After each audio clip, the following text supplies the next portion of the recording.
ఓం నమ శివాయ. ఓం నమో నారాయణాయ. ఓం శ్రీ స్వర్ణాకర్షణ కాళభైరవాయ నమో నమః. నరదృష్టి నివారణ కాళభైరవాయ నమో నమః. ఓం కాళకాలాయ విద్మహే కాళాతీతాయ ధీమహి తన్నో శ్రీ స్వర్ణాకర్షణ కాళభైరవ ప్రచోదయాతు. హరి ఓం. మా ఛానల్కి స్వాగతం. చూస్తున్న వీక్షకులకు ప్రేక్షకులకు ప్రియ కాళభైరవ భగవద్బంధుకి స్వాగతం పలుకుతూ మమ్మల్ని ఎంతగానో ఆదరిస్తూ ఉండబడినటువంటి ప్రియ సోదరి మండలకు అందరికీ కూడా వసంత పంచమి మాఘ పంచమి సాక్షాత్ మహాసరస్వతీదేవి అమ్మవారి యొక్క ఆశీస్సులు అందరిపైన ఉండాలని, అందరినీ విద్యావేత్తలుగా, జ్ఞానవంతులుగా, గుణవంతులుగా, సంపన్నవంతులుగా అమ్మవారి యొక్క ఆశీస్సులు ప్రసాదించాలని కోరుకుందాం.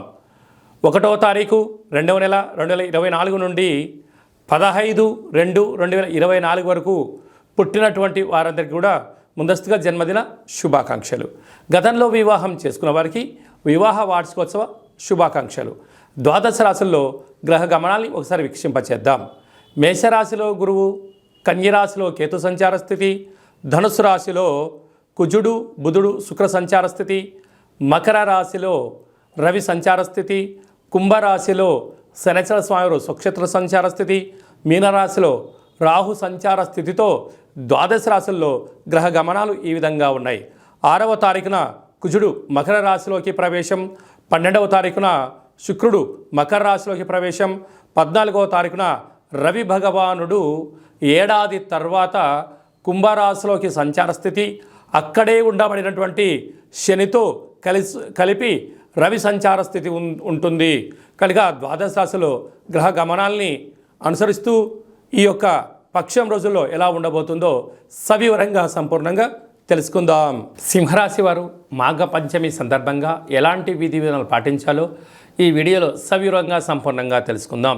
సింహరాశిలో ఏ నక్షత్రాలు వస్తానగా మఖా నక్షత్రంలోని 4 పాదాలు, పుబ్బా నక్షత్రంలోని 4 పాదాలు, ఉత్తరా నక్షత్రంలోని 1 పాదం కలిపితే సింహరాశి పడుతుంది.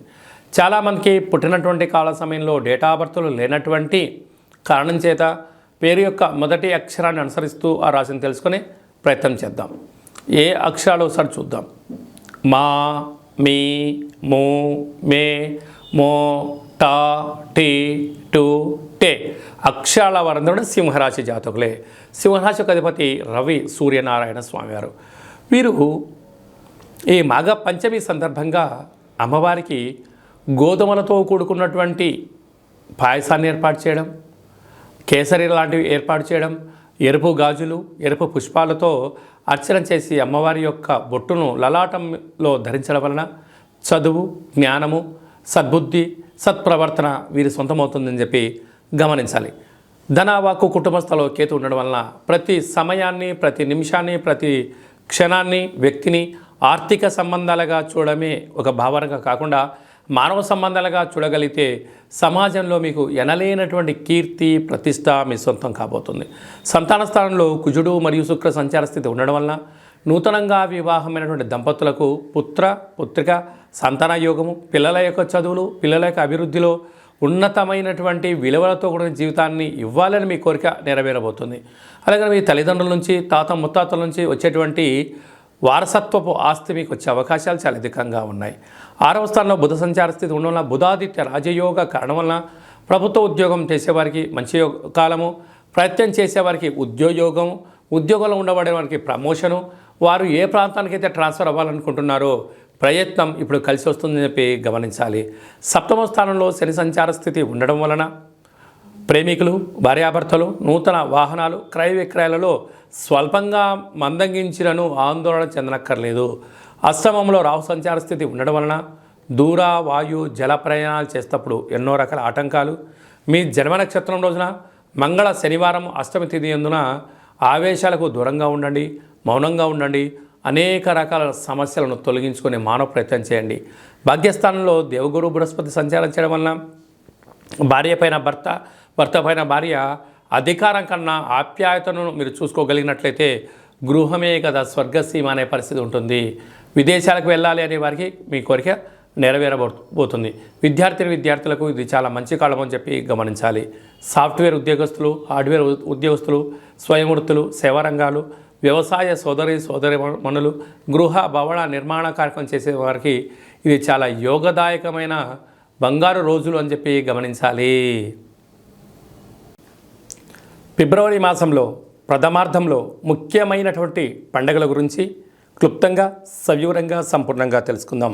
3వ తారీఖున బహుళాష్టమి విశాఖ నక్షత్రము శనివారం సందర్భంగా, అలాగనే 9వ తారీఖు 2వ నెల 2024 పుష్యమాస అమావాస్య కళౌ వెంకటనాయక అనే వెంకటేశ్వర స్వామి యొక్క జన్మ నక్షత్రం అవ్వడం వలన శ్రీ క్షేత్రపాలక కాళభైరవ స్వామి వారి యొక్క పూజ, అర్చన, కాళభైరవ అష్టకం చదవడం, వినడం యోగదాయకం అని చెప్పి గమనించగలగాలి. ఒక్కొక్క మాసంలో ఒక్కొక్క కాళభైరవుడు ఉంటాడు కనుక ఈ పుష్యమాసంలో శ్రీ క్షేత్రపాలక కాళభైరవ స్వామిని స్మరించడం, ధ్యానించడం, ఆరాధించడం, కాళభైరవ అష్టకాన్ని వినడం వలన, అంటే ప్రతి ఇంట్లో ఒక పెద్ద ఆయన ఉంటాడు. ఆయన రక్షణ బాగుంటేనే ఇంట్లో వాళ్ళందరూ బాగుంటారు కనుక మనము మన కుటుంబ సభ్యులందరం కూడా క్షేమంగా, లాభంగా, ఆయురారోగ్యాలుగా ఉండగలగాలి అన్నట్లయితే శ్రీ క్షేత్రపాలక స్వామి వారి యొక్క స్మరణ, ఇంట్లో కూష్మాండ దీపము, కాళభైరవ స్వామి యొక్క సౌభాగ్య ముడుపును కట్టుకొని చేయడం వలన సర్వత్రా శుభం కలుగుతుంది. అలాగా మీకు ఇంట్లో చేసుకోలేనటువంటి వసతి లేనటువంటి వారందరూ ఈ కింది నెంబరు సంప్రదించినట్లయితే, మీ గోత్రనామాలు పంపించినట్లయితే మీకు వీడియో కాల్ ద్వారా మన యొక్క నరదృష్టి నివారణ కాళభైరవ స్వామి యొక్క దేవాలయంలో అర్చన, అభిషేకము, కూష్మాండ దీపము, హోమ కార్యక్రమంలో చేయించి స్వామి యొక్క ప్రసాదాన్ని మీకు కొరియర్ ద్వారా ఇంటికి పంపించడం కూడా జరుగుతుంది. అలాగనే మనకు 10వ తారీఖు నుంచి ఫిబ్రవరి 10వ తారీఖు నుంచి మాఘమాసం ప్రారంభము. శాస్త్రాల్లో మనకి ఏమని చెప్పారయ్యా అంటే ఆమాకావై ఆషాఢ, కార్తీక, మాఘ, వైశాఖ మాసములు అద్భుతమైనటువంటి ఆధ్యాత్మిక చింతనకు మంచి మాసాలు అని చెప్పుకోవడం జరుగుతుంది. కనుక మాఘమాసంలో పరమేశ్వరుడి యొక్క స్మరణ, స్వామివారి యొక్క దర్శనం, అభిషేకం వలన యోగం కలుగుతుందని చెప్పి గమనించగలగాలి. 14వ తారీఖున మాఘశుద్ధ పంచమి, మాఘ పంచమి సాక్షాత్క మహాసరస్వతీదేవి అమ్మవారు భూమండలంలో ఉండబడినటువంటి అందరికీ వాక్కును ప్రసాదించేటువంటి స్వామివారు కనుక అందరికీ విద్యా వినయ సంపన్నం అంటారు. విద్య ద్వారా వినయం, వినయం ద్వారా ఉద్యోగం, ఉద్యోగం ద్వారా ధనం, ఆ ధనం దుర్వినియోగం కాకుండా సద్వినియోగం ఎలా పరుచుకోగాలో మనకు సరస్వతి మాత ఆశీస్సులతో ఉండడం జరుగుతుంది. అందుకే మనము 3వ సంవత్సరం చిన్నపిల్లలకు పడగానే మొట్టమొదటి అక్షరాభ్యాసం ఎప్పుడు చేయించాలి అని చెప్పి అనేక మంది తల్లిదండ్రులు ఎదురు చూస్తూ ఉంటారు. ఆ రోజు మీ యొక్క చిన్నపిల్లలని సరస్వతి మాత దేవాలయానికి తీసుకొని వెళ్ళి అక్షరాభ్యాసం ఓం నమ శివాయ సిద్ధం నమమ అనేటువంటి మంత్రంతో సరస్వతి మాత పూజ చేయించి వ్రాయించడం, అలాగనే చదువుతూ ఉండబడిన విద్యార్థులందరూ కూడా బుక్స్లు, పెన్నులు, స్లేట్స్, ల్యాప్టాప్స్ ఈ ప్రస్తుత కాలమాన ప్రకారంగా ఆధునికంగా చదువుకునే ఏ వస్తువులైనా కూడా అమ్మవారి దగ్గర పెట్టి పూజ చేసి లేదంటే ఆ కుంకుమను తీసుకొని వచ్చి పూజ చేసుకోవడం వలన సంగీతము, సాహిత్యము, నృత్యము అనేక కార్యక్రమాల్లో విజయానికి అమ్మవారి యొక్క ఆశీస్సులు ఉంటాయని చెప్పి గమనించగలగాలి. ఆ రోజు వీలైనంత వరకు కూడా మనకు తెలుపు రంగు వస్త్రాలు ధరింపచేయడము, చక్కెర పొంగలి లాంటివి, పాయసంతో కూడుకున్నటువంటి దద్దోజనం లాంటివి నైవేద్యం అమ్మవారికి పెట్టి 10 మంది భక్తులకు ప్రసాదం పంచడం వలన అమ్మవారి యొక్క కృప కటాక్ష వీక్షణలు మన అందరిపైన ప్రసరిస్తాయని చెప్పి గమనించాలి. కనుక అదే కాకుండా ఈ యొక్క ఫిబ్రవరి నెలలో ఈ ప్రథమార్థం అంతనూ కూడా అద్భుతమైన విజయం ఇంకనూ సాధించగలగాలి అన్నట్లయితే ఈ యొక్క పాత్ర కంచు పాత్ర అంటారు. స్వర్ణాకర్షణ కాళభైరవ స్వామి వారి యొక్క అక్షయ పాత్ర. అక్షయము అనగా నశించబడినటువంటిది, కాళభైరవుడు అనగా కాలాన్ని శాసింపజేసే శక్తి కేవలం కాళభైరవుడికి మాత్రమే ఉంటుంది. కాళభైరవ స్వామి వారు కాశీక్షేత్రంలో ఉండడము, కాశీక్షేత్రానికి క్షేత్రపాలకుడుగా ఉండడం జరుగుతుంది. అలాగే ఉజ్జయిని క్షేత్రంలో కూడా అక్కడ ప్రాంతానికి అంతడు ఆయనే తిరుగులేని చక్రవర్తి. అలాంటి ఆ కాళభైరవ స్వామి స్మరణ, ధ్యానము, అలాగా ఈ అక్షయ పాత్ర మన గృహంలో ఉంచుకొని ప్రతిరోజు ఉదయము సాయంత్రము మీరు పూజా కార్యక్రమం ముగించుకున్న తర్వాత 2 అగరబత్తులను తిప్పి ఈ యొక్క కర్ర సహాయం ద్వారా వీటిని ఇలా చిన్నగా శబ్దం చేసినట్లయితే ఓంకార శబ్దం రావడం జరుగుతుంది. అలాగా ఈ యొక్క ఈ ఓంకార శబ్దాన్ని ఎలా సృష్టించాలన్నట్లయితే మనము గృహంలో ఇసురాయిని ఎలా తిప్పుతామో అలా చిన్నగా ఇక్కడ తిప్పగలిగినట్లయితే ఓంకార శబ్దం రావడం జరుగుతుంది. ఈ యొక్క శబ్ద తరంగాల ద్వారా మానవుని శరీరంలో ఉండబడినటువంటి మూలాధార, స్వధిష్టాన, మణిపూర్వక, విశుద్ధ, అనహత, ఆజ్ఞా చక్రాలు వికసింపచేసి గృహంలో ఉండబడినటువంటి నరదృష్టి, శత్రుదృష్టి, భూత, ప్రేత, పిచాచ, బ్రహ్మర, యక్షర, యమదూత, శాకిని, డాకిని, గ్రహ దోషాలు, తంత్ర ప్రయోగాలు, తాంత్రిక ప్రయోగాలు, నరదృష్టి దోషాలు తొలగిపోతాయని చెప్పి గమనించాలి. మరొక్కసారి శబ్దం చేసే ప్రయత్నం చేద్దాం.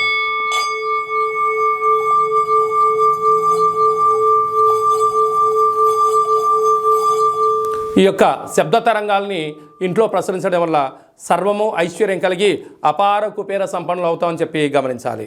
ఈ యొక్క అక్షయ పాత్రతో పాటు ఒక కాళభైరవ స్వామి యొక్క పిరమిడ్ని, సౌభాగ్య ఒట్టిని, డాలర్ని, కంకణాన్ని, మీ యొక్క పేరుపైన 41 రోజులు కుష్మాండ దీపాన్ని, కాళభైరవ హోమాన్ని మీకు ప్రత్యక్ష ప్రసారంగా చూపించి స్వామి యొక్క ప్రసాదాన్ని మీకు అందజేయడం జరుగుతుంది.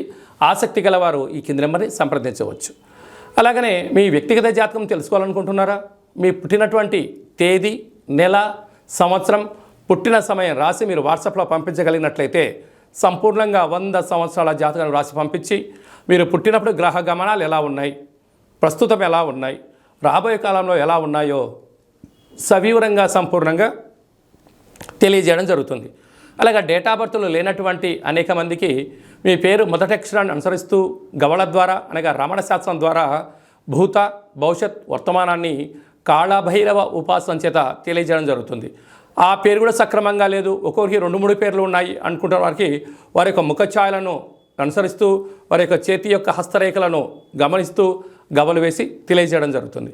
అలాగనే మీ అబ్బాయికి కానీ అమ్మాయికి కానీ ఎంత ప్రయత్నం చేసినా వివాహం అవ్వడం లేదా, ఎందుకు అవ్వట్లేదో తెలియజేస్తూ వచ్చేటువంటి అబ్బాయి కానీ అమ్మాయి కానీ గణాలు, గుణాలు, ఆ యొక్క వారి వివాహ తదంతరము, సంతానము, యోగము, ఎలాంటి యోగాలు ఉన్నాయి కూడా తెలియజేయడం జరుగుతుంది.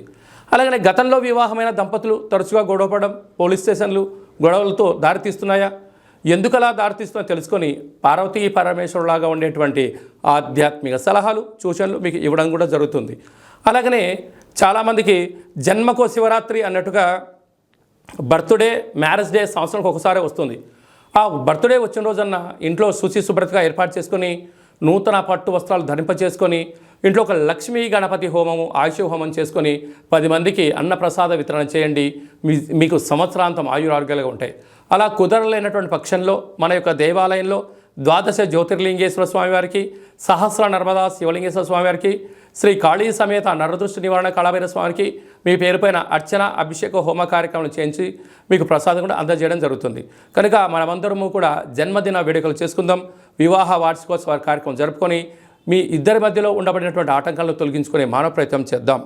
అలాగనే మనం ఇంట్లో కాళభైరవ పూజ చేసుకోవాలి, ప్రతిరోజు మన పైన అర్చన ఎలా చేయించుకోవాలి, ప్రతిరోజు మన అభిషేకం ఎలా చేయించుకోవాలి అనే విషయాలన్నీ కూడా ఈ కింద మనం సంప్రదించినట్లయితే మీకు అందరికీ కూడా ఆ కాళభైరవ స్వామికి ఆశీస్సులను ప్రసాదింపజేయడం జరుగుతుంది.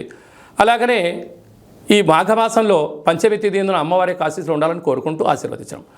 ఓం ప్రణో దేవి సరస్వతి వాజేభిర్వాజినీవతి ధీనామ విత్రీవతు మహాకాళి మహాలక్ష్మి మహాసరస్వతి దేవతాభ్యో నమో నమః. అందరిపైన ఆ సరస్వతి మాత ఆశీస్సులు ఉండాలని కోరుకుంటూ ఆశీర్వచనం.